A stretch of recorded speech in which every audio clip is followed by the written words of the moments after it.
Let me introduce myself first. I'm Susan Magnani. I'm the president of a team of college students that goes by Emblazon Games, and we're working on designing a video game. I'm from Chicago originally, and I go to school in Bowling Green, Ohio.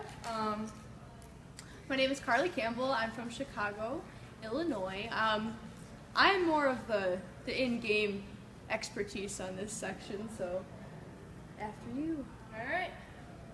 So I'm going to start out with a brief introduction.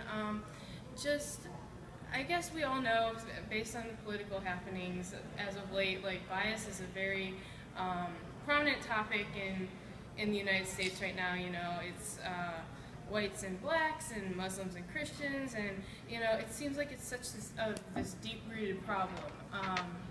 And so today's topic is going to be on gender bias in video games. And before we get started, I'd like to make a couple announcements, which is first, let's hold all questions till the end, because I do have like a set of things that I want to talk about, and there will be time, like 10 or 15 minutes at the end for questions. And also, I realize it's a controversial topic, but let's everybody try and keep it professional and civil, please, with any comments and questions. Okay with this group? Yeah, I think we'll be fine with this group, but just getting that out there.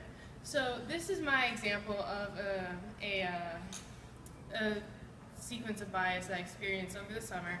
I was at an arcade with a friend of mine, and we were playing Tekken 5, and the way the consoles are set up, you have to like sit opposite from the person you want to verse. And so originally it was just me playing, and then eventually a guy and maybe like 3 friends came over and started playing.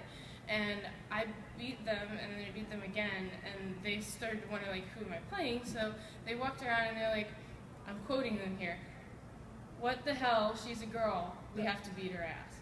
So they go back around, and meanwhile, I have, in that game, you can play either with one character or with 2 and swap them out. And so I was playing with 1. They had played with 2 characters, all 4 of them switching places at the console, pressing like multiple buttons. And it took them like 3 more rounds to beat me. So even though I eventually lost, I think that was a pretty decent, you know, I consider it a win for me. Then Carlee is going to talk some about her experiences. All right, so I started gaming probably with, much like many of you, like the SNES, the NES, just, you know, Mario was my favorite, Donkey Kong was my favorite as well, and I played that pretty much. And then I started moving more towards, you know, like first-person shooters. My little brother, he loves Call of Duty, he loves all those games and everything, so I never really played competitively with anything. Until I got Overwatch, or Oversalt as many people like to call it. There's a lot of angry people who play that game. I don't know if anyone plays it here. Does anyone play Overwatch? Awesome, okay. So there tends to be a little bit of a toxic community in that game. I'm not trying to shy anyone away from it. It's a really fun game, really great characters and everything, but it was okay when I first started playing it. And once you get to the point of level 25, you can go into competitive playing. And, you know, as soon as I hit level 25, I was like, yeah, this is going to be great. I'm going to like dive right in. It's going to be totally fine. Everyone's going to be fun to play with. No one's going to be mean or anything in my glimmering rainbow world. As soon as I really started playing competitively is when the harassment, quote unquote, kind of started. My name in Overwatch at the time was Carlee Cookie. Very feminine name, you know, oh, I'm a mercy mean, I'm so nice, you know, friendly and everything. But that femininity of that name caused a lot of issues with me. People started saying, it started very calmly at first, you know, get back in the kitchen, constantly. That was one of the most constant ones. Get back in the kitchen, what are you doing playing a video game, blah, blah, blah. And then it escalated little by little, what's your bra size? Oh my God, very personal questions about my body and stuff. To the point where it got to, someone actually said to me, it was a very close competitive match when we were neck and neck, and it was very angry and tension built on our team, and someone was actually like, you know what, I hope you get raped. Just straight out. And you know, that stuff gets to you after a while. That stuff can start to get to you. So I tried my best to kind of keep playing. I was like, you know what, those are only selected few people and everything. But it happened every other game, just about. He is the one I played with. He's my boyfriend. He got me into the game. So he was playing with me, and he saw that stuff happening at least once every other game. And it builds on you. You start to just question why you're even playing the game. I questioned deleting the game. I would cry after playing it because people, it sounds silly, but it was just, it hurt to have that constantly berated at you, constantly, because I was a woman. Now, oftentimes people would tell me, well, why don't you just mute your mics? Why don't you just mute chat? But that, to me, is a temporary fix to a really permanent problem right now. So I decided that I was going to change my name on Overwatch. Blizzard allows one name change for your Blizzard account without paying for it. So I was like, okay, you know what, I'm going to make it something super ambiguous, something super, you know, unisexual, I guess you could say. And it was just a plain little name. It was just like, I can't remember what it is right now. But it's something very, very ambiguous. So as soon as I went into this, you know, whether it was quick play or competitive matches, it disappeared completely.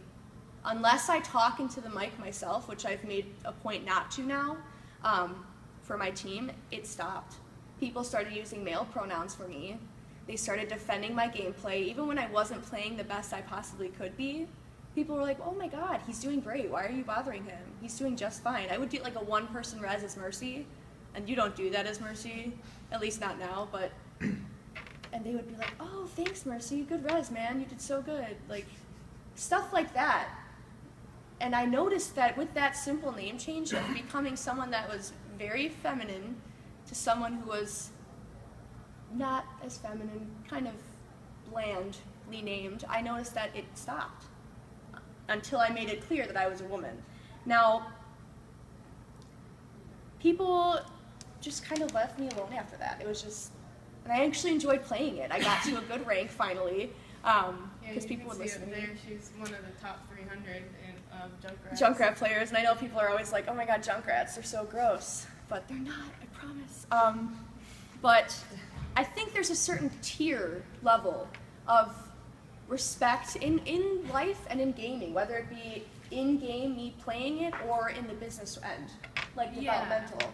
I think there's a tier of respect. So when you make it clear that you are a girl, it's like you're automatically nicked down a tier, because it's a permanent problem right now. And I think that having that sort of mic communication can be sort of an issue, because it's the typical keyboard warrior type thing. People are hiding behind a screen and they can type whatever they want and not feel bad. You know, if they could say it to your face, they wouldn't say that. You know, and so that's a big thing that I think we need to kind of look at a little bit when we're making these games, whether it be team building games, anything like that. I think we need to look at communication-wise. Another thing I think is that we need to have at least one person. If this talk does nothing for you but one thing, I want you to be able to talk and speak up for someone that is like me, who is against a whole team of guys, and one person, when I was Carlee Cookie way back in the day, one person actually stood up for me, only once, in a random competitive game. This guy was, you know, go back to the kitchen. That was his go-to one. That was his go-to line. He actually was like, why are you bothering her? That has nothing to do with the game. We're sitting here playing a game that we all paid $60 for. Why is it about gender? Why does it matter? She's playing well, you're playing well, we're all playing decently well. We're not pros, first of all. Biggest thing, we're not playing for anything, okay? But pride, maybe. But that one person, if there could be just one person out of any game that you're playing, whether it be, you know, in a arcade, like your situation, or whether it's sitting at a PC or anything like that, if you can have one person just stick up for you, or you stick up for one person, that can change everything. There's the whole stigma around bullying. If you do not stand up for someone who is being bullied, you're just as much of a bully as the person who is the perpetrator, you know, the mean guy. Yeah. Because you're letting that happen. And that's one thing that I think that is also not a... We'll touch on that later in the slides. Absolutely. So, all right, we're going to move on. Before we touch on the bullying, I did want to do an analysis of like the development of a popular video game. Now, I'm going to preface all this by saying I play Blade and Soul. I love the game. I think they did a lot of things good, and I think there's a lot of things they could have done better with the representation of women. I'm a big MMO player. I don't do a lot of FPS like Overwatch, but I love Blade and Soul. So we're going to analyze the things they did good and the things that they maybe could have done a little better. I realize this is one video game out of many. However, like we only have like 30 minutes for this talk, so we're going to try and analyze one as in depth as possible. Alright, so this is an analyzation of, if I could play this one, the different running styles for different races in the Blade and Soul. So on the right you've got a race called the Gon, which is a more, like it's the biggest physical race in the game. And both of these are women characters. And you can see the one on the right has a much more like, I'm going at it, charge into the fray, like much more masculine kind of run, whereas the one on the left has a much more like, I'm going to twist my hips, flay my hands, like it's a lot more feminine of a run. And I really think, even though this is not a, like, something people notice directly, people do notice this, like, indirectly. And I realize that there is something to be said for, like, there are different races. They might need to look different. But I definitely think you can do that without, like, over-sexualizing one of them. And then I also wanted to analyze, too, the different armors in the game. As you can see, one of them is clearly not armor. It's a pinup costume, to say the least. And on the right, that is very clearly armor. And the reason I chose this armor on the right is people, a lot of the times they like to make the argument, well, you can't have armor, like real armor, and also have it look good. And I think this costume design on the right really defies that, because that costume on the right is very pretty. It's made out of a dragon. I mean, it's very attractive, but it's still armor. Whereas, like, I mean, nobody realistically would go into battle in a pinup costume. I mean, let's be real here. And like Carlee was saying, I really think, like, it's a more deep-rooted problem, you know? Like, men, I'm not saying men are the only problem, and this is solely because of men. I think men are also sexualized in video games sometimes. I think it's part of this hero stereotype where, like, we want to portray the best part of humanity. They're portrayed, like, men, for example, portrayed as muscular, square jaw, tan, often shirtless, as you can see that guy. This is still analyzing two characters from Blade and Soul, but, and it's like the most idealized form of humanity. But even though this is true, I don't think people, like, when they look at this guy, they don't see him in as quite a sexual of a light as they do the woman characters. So we're going to delve a little bit more into why that matters. So on this side, I have a quote from Martin Luther King Jr., which I thought was pretty fitting for this. Our lives begin to end the day we become silent about the things that matter. So kind of going off what Carlee said, if somebody could just speak up, you know, a lot of things would change. So this is an analysis I did of, you can see on the top right, it's a graph, and it's actually data from the ESA, Entertainment Software Association. I took data from every year that they have put out a PDF that's on the internet of, they do a report on, like, statistics on the video game industry. And I took from 2006 to 2017, and I analyzed, okay, what was the percentage of female gamers? And as you can see from year 1 being 2006 and year 12 being 2017. From 2006 to approximately 2013, the trend was like on a constant linear increase. And then it started to fall, and right now we're back at where we were in like 2011 in terms of how many female gamers are playing video games. So I spoke with a friend, Chris Bollinger. He's an economics professor at the University of Kentucky. And he, I went into it with the question, well, why is it falling? Like, I want to know, like, why is it declining from, like, 2014 on? And he had a different approach to it. He's like, really, why did it rise from 2006 to 2013? Like, he was surprised that it was rising so constantly. And he pointed out, and I realize some of you may agree with this and some of you may not, but he pointed out that the TV show iCarly ran from a similar time frame, 2007 to 2012, and it portrayed a lead female character in a positively portrayed technological role. And again, there's no like concrete thing we can say like, yes, this is true, no, it is not. But if you look at studies from other industries, such as like, I don't know, like those teen pregnancy shows have been like proven to decrease the teens who actually get pregnant. People watching media in general influences that sort of thing in their real life. So, so if we assume that that's true, which again, I realize you may or may not agree with that, but if we assume that that's true, and there's other things you could do to get to this conclusion, but we can conclude that when women see a woman portrayed as like positively in a technological role on some mainstream media, it will like make them more likely to pursue something similar in their own lives. And inversely, it would also suggest that if they're portrayed like negatively or overly sexualized, as they many times are in video games, that they would not want to pursue this in their like a similar thing in their life. So I did want to touch on a little bit more of the development side of things.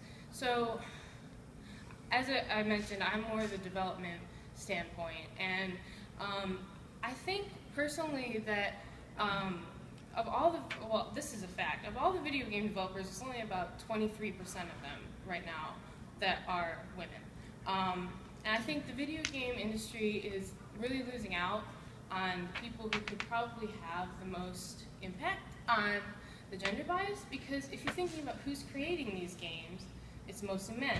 And if we can even out like more 50-50 men, women, like it would probably result in a more gender equal game and would therefore pass on to the players who would be more gender equal as well eventually.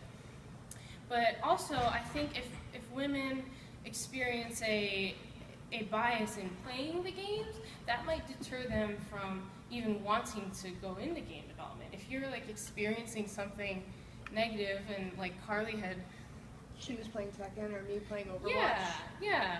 And if you're experiencing that, like, I mean, I wouldn't be wanting to go into game development. I mean, to be honest, the reason I went into game development is because I'm one of the few people who experienced this, and I'm like, we need to do something to change it. Like, but not everybody's like that. A lot of people would just say, nope, I'm done.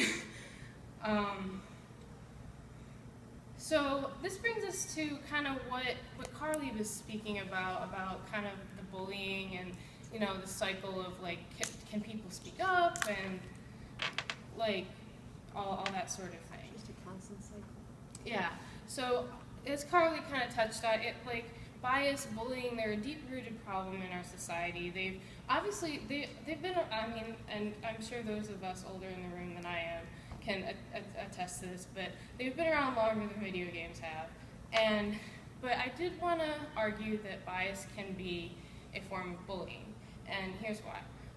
The definition of bullying is to use superior strength or influence to intimidate someone, typically to force him or her to do what one wants. And similarly, at least with gender bias, not saying for all bias, but gender bias, one demographic, usually the males, are using superior strength or influence to intimidate and discriminate against someone, which would be the female demographic. So if we start to think of it as more of bullying and that connection, I found a study done recently at the University of London where researchers took a bunch of elementary school kids and they interviewed them to find out what percentage were bullies and what were bystanders and whatever. But of the ones that were bullies, only 1/10 of them were true bullies. Like 9 out of 10 of these kids that were considered bullies had been bullied themselves. And based on this and knowing this, there's this cyclical process to gender bias and bullying. You experience it, you start to think it's okay. The more you think it's okay, the more you do it, the more you experience it, and it just goes on and on. It becomes normalized is a really big thing. It becomes normalized. This has become something that is normalized in our society.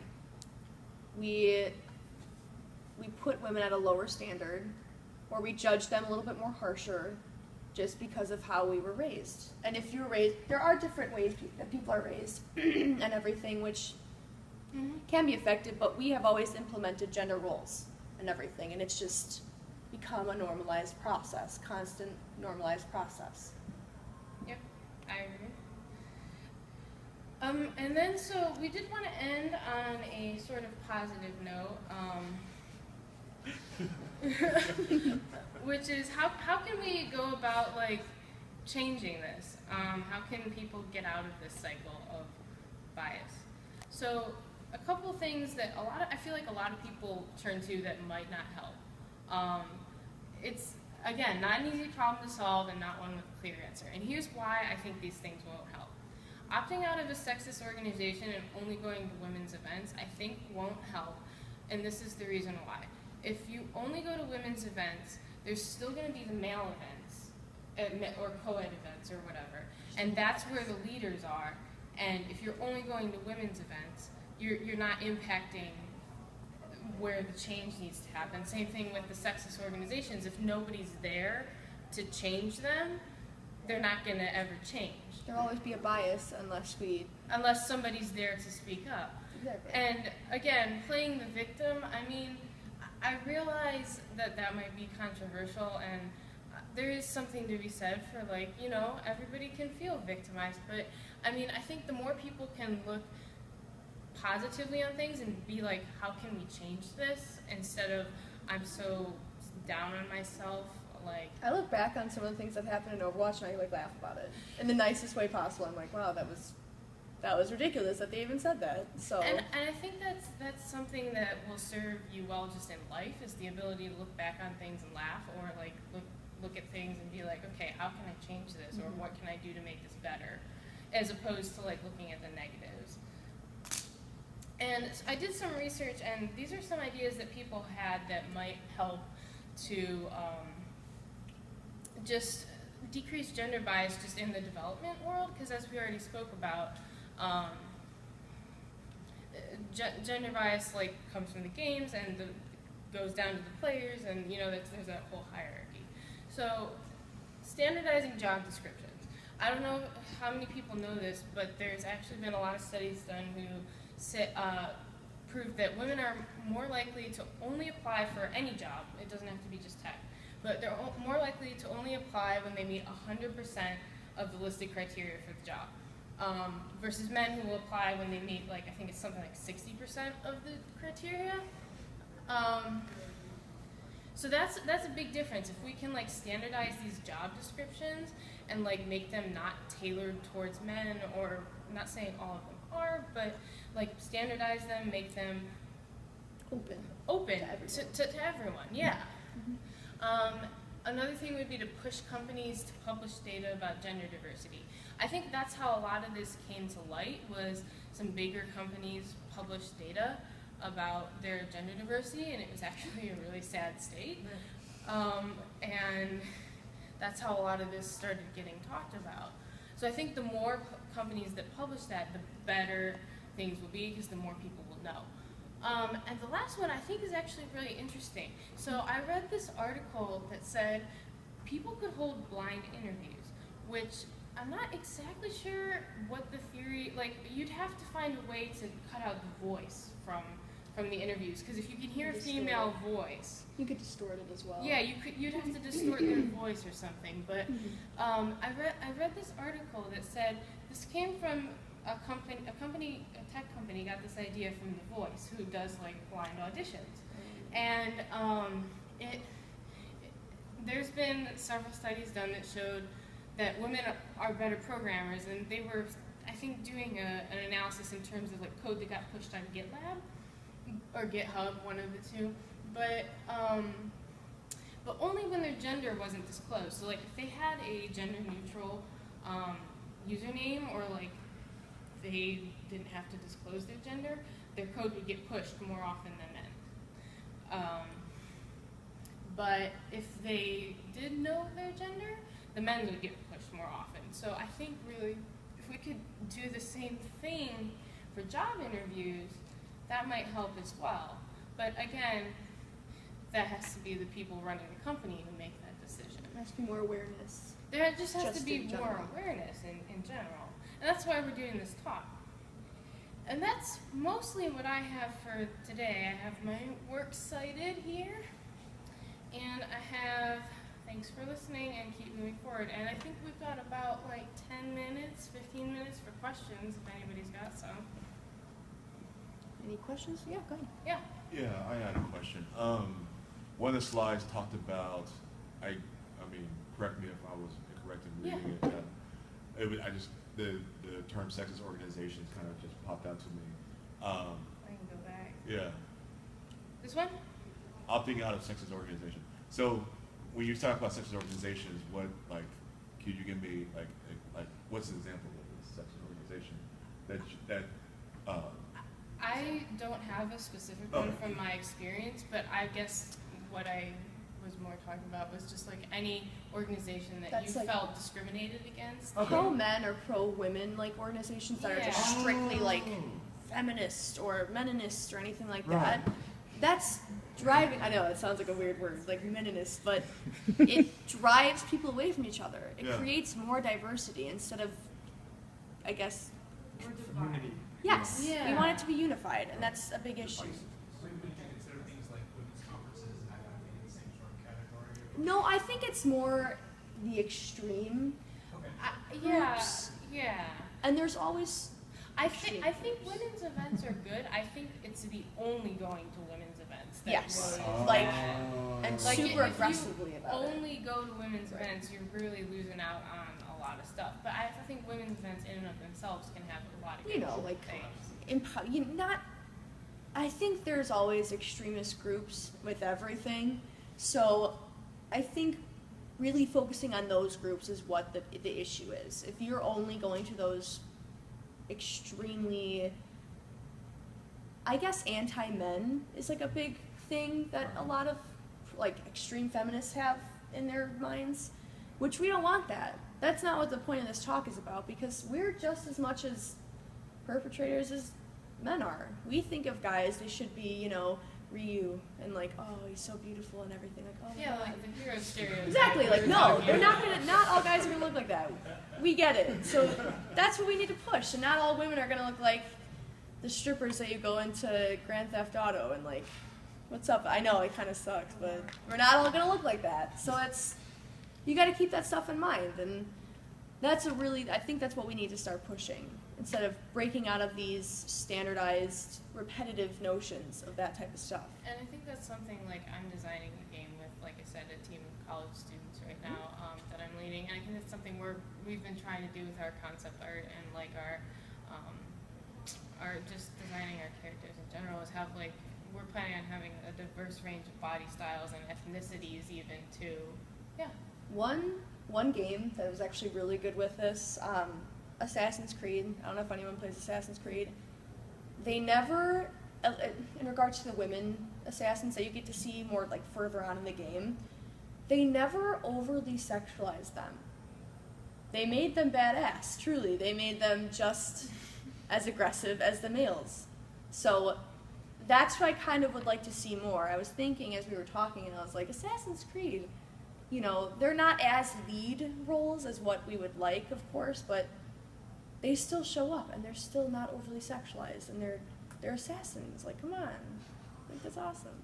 Yeah, Absolutely. you have a question. So my question was, so regarding gender bias, there's also like those who are transgender as well, and I believe that that needs to be much more represented in games.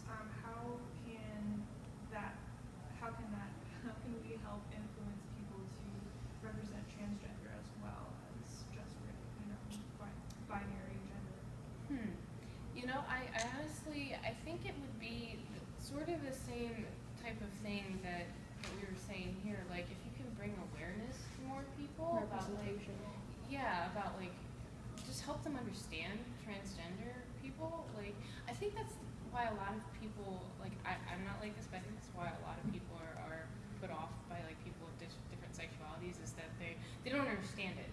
Like, so if you can help them understand like what that is, or like why it's like that. Even I like, know that helps me, like, just anything to understand like why.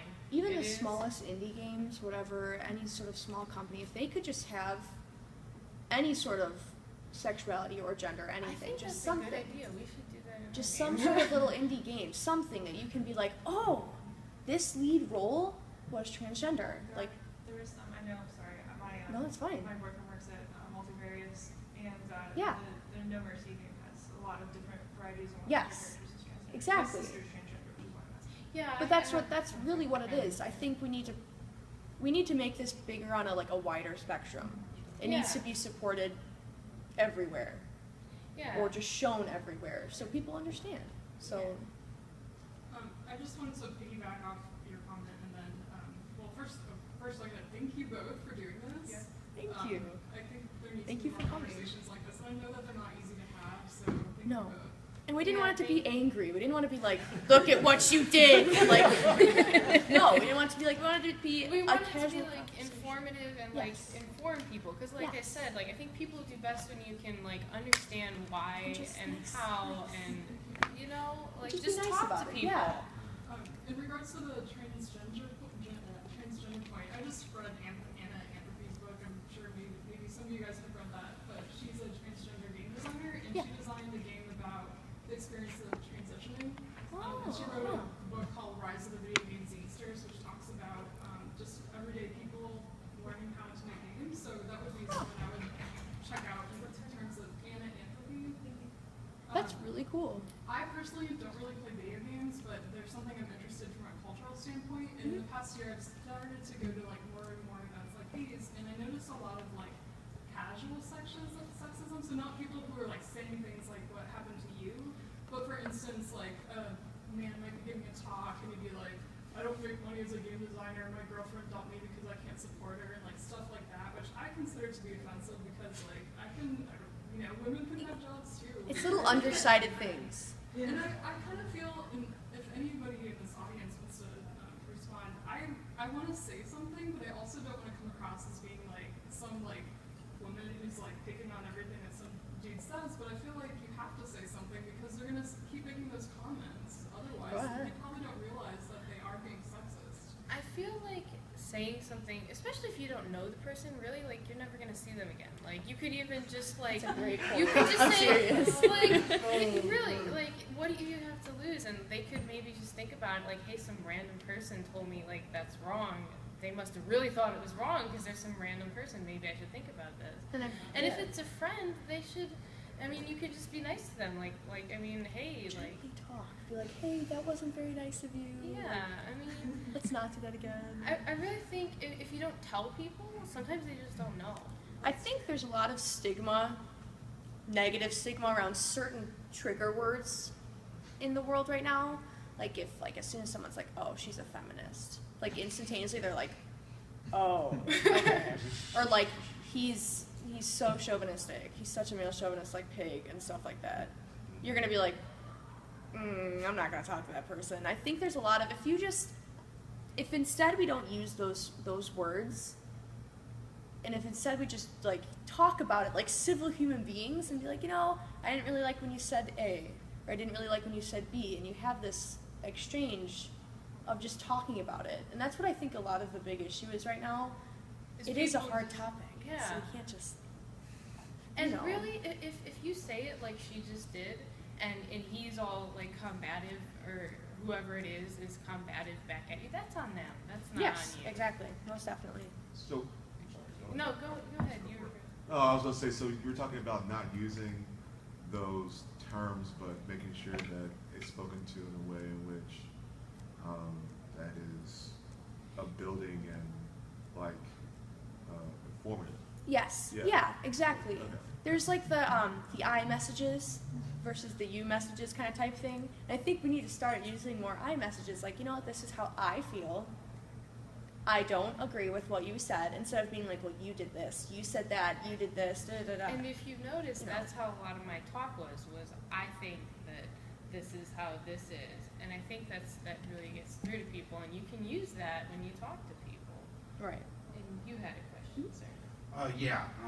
For a game developer applying for a job, would there be any advice to That's all you encourage getting past the biases and things like that? Well, like I said, I'm the leader of a team of college students. At this point, we are all just working on the game because we love working on the game. But I would really say that our team has been the best thing that has gotten us past the bias. I think I've built my team around like the fact that like, hey, we're all a team rather than like I'm at the top and you are here, and like we all work together. And I think that really helps with bias, and I think it will eventually show up in our game that we really care about people and the portrayal of people. So I guess where I'm going with that is if you're looking to apply for a job, look at the workplace environment. I really think if you don't like where you work, that really will not go well for anybody in any career. Look at how they treat their people. Look at how the boss treats their people. I mean, It's about the company you keep. yeah. I mean. So maybe a little bit of research on the company and so forth. Absolutely. Yeah. Absolutely. I wish I could be like, hey, we're hiring, but like I said, we're just a team of college students. We don't have the money to pay people at this point. But if you are looking to get involved in a great project on the side that would just be for in your spare time, we can talk about that. Well, I'm looking for advice for students I teach.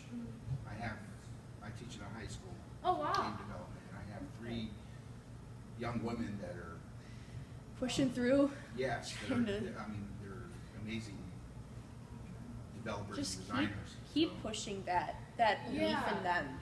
That I have you. lots and lots of boys. Oh, That's not a problem. most definitely. It's the 3 girls. Yeah, that are in I'm the a program. computer science major, so I know that feeling. There's like 5 girls in each of my classes and like 15 guys. So you get used to it. I'd say just keep pushing it. Just keep including that, stopping the normalization of all that. Just be like, you know what? You guys are going to do great. And just keep pushing them as best as you can. If you want to like have them look at my website or anything, I can write that down with you after the talk or anything, or I can give them my contact information. I love talking to young women. I mean, that's part of what I want to do when I establish my game is get more young women involved in this field because like I said, I really think we're lacking in that department. So yeah, I can definitely help them. Yes. So I've worked with 2 companies. One, which is a very large developer, like 5,000 developers, that of those, maybe 20% of women. And of the software engineers, it's maybe like 0.3% women. It's ridiculously small. And I wonder how it gets to that point. And as I see, it seems like it just seems like a filtering process. And as girls grow up through the educational system, they start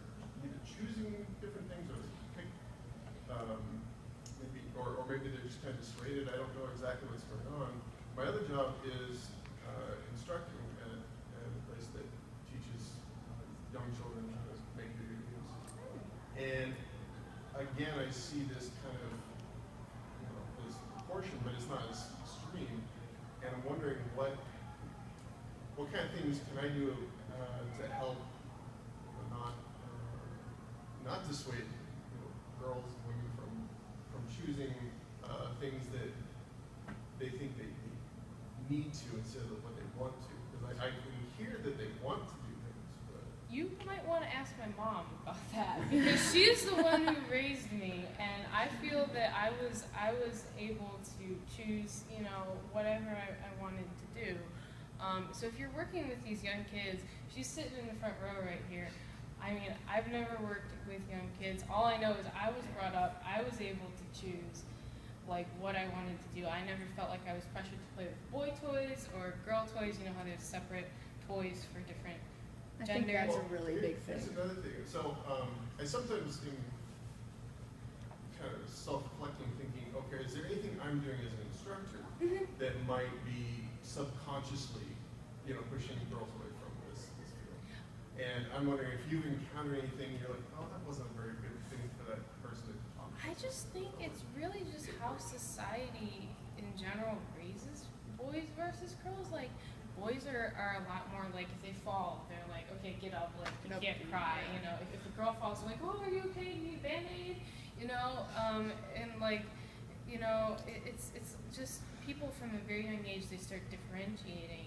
That's why I think instead of boys versus girls, we need boys and girls. There shouldn't be a boys go over here, girls go over here. There should be an inclusive.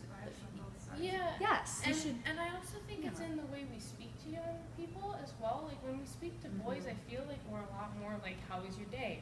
What did you do at soccer? Whereas when we speak to young girls, sometimes we kind of don't know how to talk to them. I know it happens to me sometimes. I'll be like, your dress is very pretty, and I think it's just in that too. You don't know what to say, really. You're not like.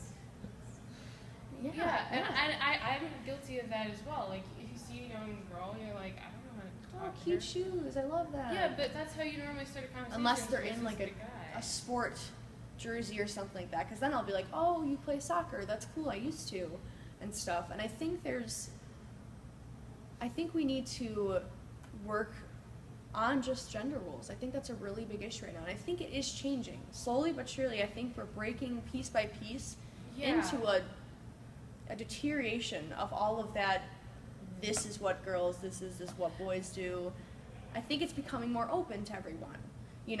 Used to be blue is a boy's color, pink is a girl's color. You know what I mean? Yeah. So I want to think get to his question before we I just wanted finish. to jump on to the point that I forget your name. Jason, you gave a talk yesterday for Developer Day about markup chains, which deals with probability and iterative probability, and you talked about steady states and how you can use markup chains to predict what the steady state is. And I think you could apply that very well to the bias that's inherent in systems. So what you're seeing filtering through to the level of somebody getting a senior software engineer position is that steady state. Yeah. So you've got It's like iterative a bias software applying every reinforcement. single day. And it's not just you, it's like asking what can I do is a nice question, but it's not you, it's not any of us individually, it's No. the system. that's exactly what. It's Yeah. systematic bias. And so the impact that any one of us as individuals can have on that system is going to be small. People need to work together. I'm not really clear on how to do that. I wish I could have answers that were, final solution answers. But seeing it as a social issue rather than an individual issue is the key point. It is a big societal issue, like you're kind of making it to be. I agree with what both of you guys said, but just to speak on a very personal level about maybe how Susan got to where she is. My husband and I are both computer engineers. So Susan grew up in an environment where a woman, and actually both of her parents, were technically literate, and it was totally in her mind that was completely possible for a woman to go into a technological field. Our other daughter has no interest in it whatsoever. She's a creative type. So it happened that Susan both had the personal mentality or whatever for tech and an environment where she could flourish in that. How did I get into tech, though? Now we're going back 30 years here. My main reason for going into tech was because my aunt, who was a computer scientist at Xerox, who was a really big groundbreaker, she took me on their campus and showed me that a woman could be a computer scientist at Xerox. That was probably the main reason that I went into engineering. So if some of you folks are asking, how can you encourage your young women? Take them somewhere where women engineers work and show them. Because if they can see 30, 40, 50-year-old women being successful in an engineering career, I think that makes a really big impact. That's So my field that's trips my might be a good advice. thing. Field Yeah. trips might be a great thing, but like you said, I think it's just Yeah, and she knows what she's talking Yeah. about. She worked for NICOR and NASA. Like, she does know what she's talking about. Well, thank you, honey. Very documented.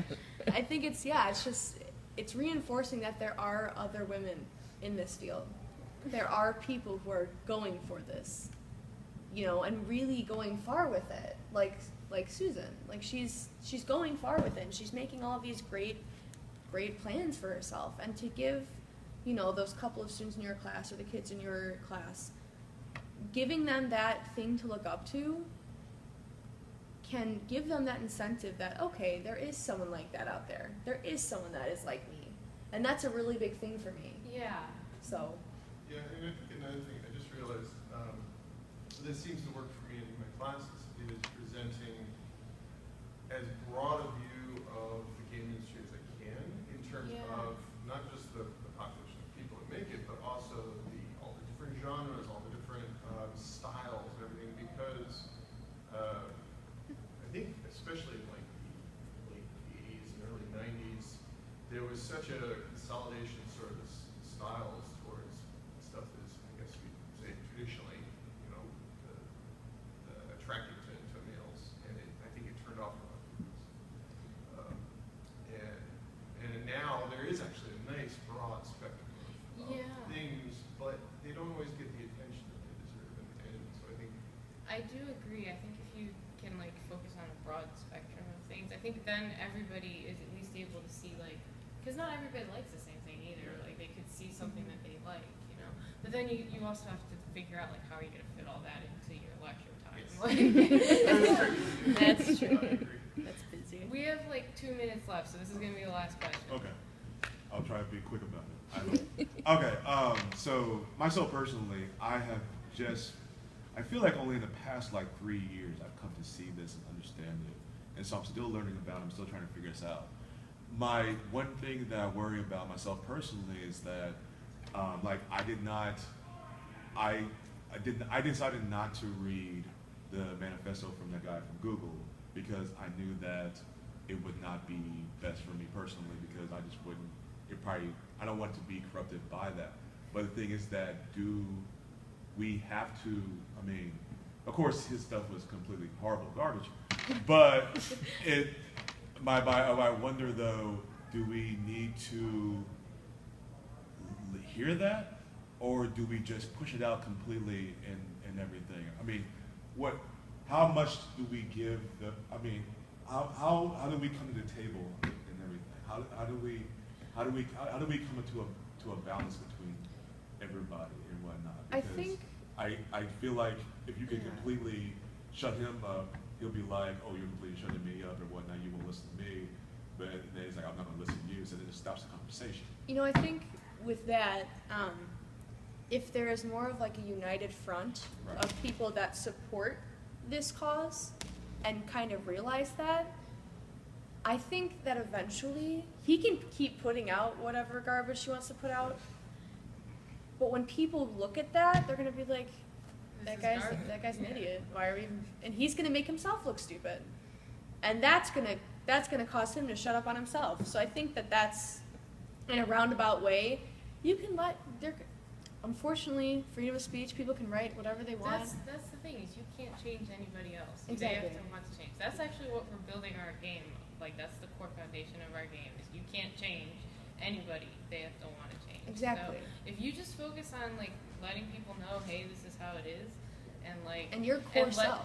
And working on yourself, I mean, that's the best you can do.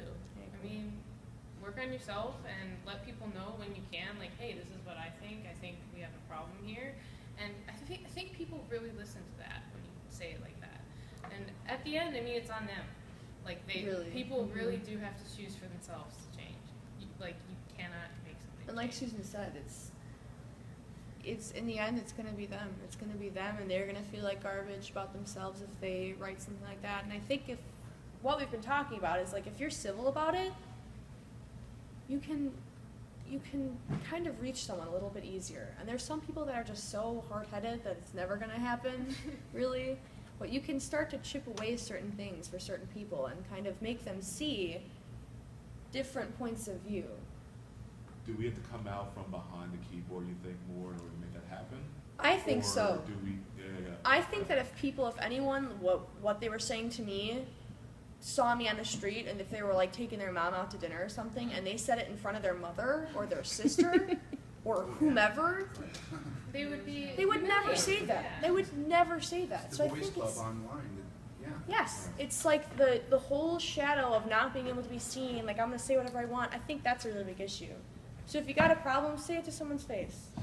Yeah. In a roundabout way. You know what I mean? I Like, really think, though, that she's right. Like, it gives them a chance to, like, just respond, Right. you know, Yeah. in the proper way. Like, if you really do have a problem, it's best to talk to somebody directly. yeah, if someone like ever, you know, but I just want to say, don't think about it in terms of confronting people who are doing the bad things. Talk about approaching the people who were the target of that. And letting them know that you saw what happened and that you know it wasn't right. yes, Yeah. supporting the I supposed think most victim. women, I can't really say this, I don't know it, but my hunch is that women drop out of academic programs and the career field that they want to go into a lot of times because they felt isolated and that nobody understood them and nobody Yeah. was picking up on them. I've heard that as well. And a lot of people tell you things when you're growing up. They're like, no, you shouldn't do that because you're a lady or There's you're a guy. A phrase I've heard an author say, I wish I had a translation that I could give in my classroom. Don't listen to the haters. You're not the asshole listener. Seriously, I want that on a shirt.